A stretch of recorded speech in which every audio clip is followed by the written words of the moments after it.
Weight loss can be a challenge or not, depending on what approach you take.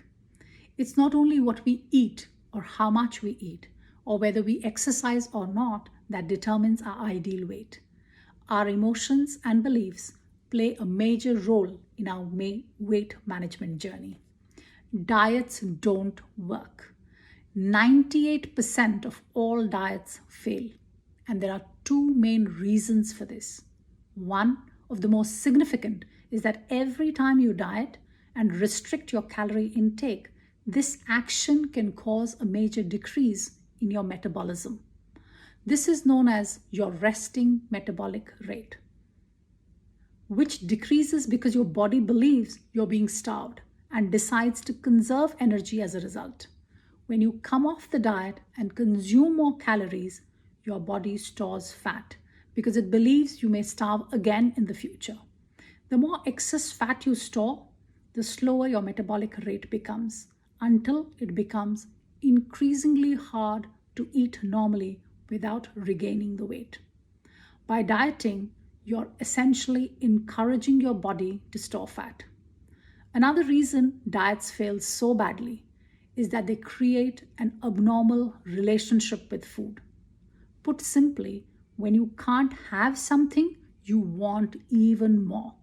Our accumulated beliefs from childhood play a major role in shaping our body structure and our approach to life. These beliefs are stored in our subconscious mind, and that is why no matter how much we try from our conscious level of thinking, we can't replace the limiting beliefs with empowering one.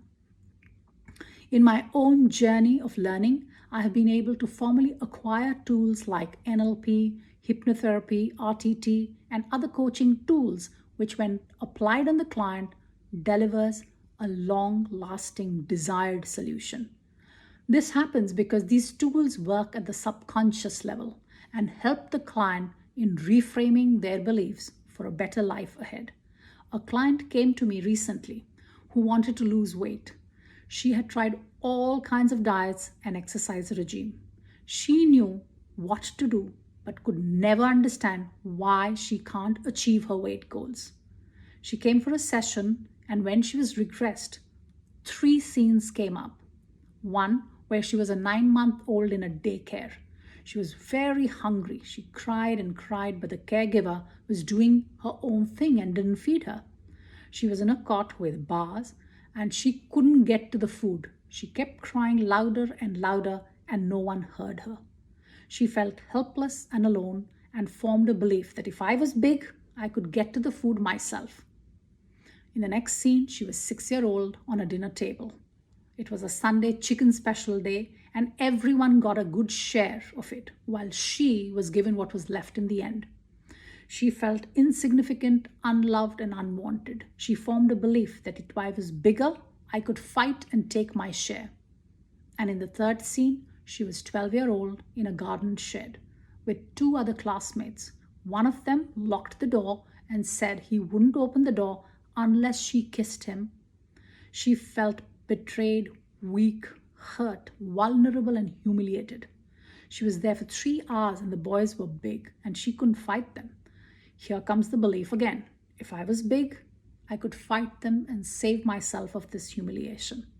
As a young child, her mind had this powerful belief that if I have to be safe and protected, I need to be big. And so no matter how much she was trying, she was not able to maintain a healthy weight. Once the client became aware of this in the session, it was an aha moment for her. And with reframing tools, she was able to let go of the limiting belief and install an empowering belief, for which she was given a bespoke audio, which she listened for 21 days to completely change her patterns and habits for long-lasting results. Every habit of action is controlled by a habit of thought. Unless we change the habit of thought, we cannot get permanent results. If you want to reduce weight and are ready to take action, book a session to gain your ideal weight.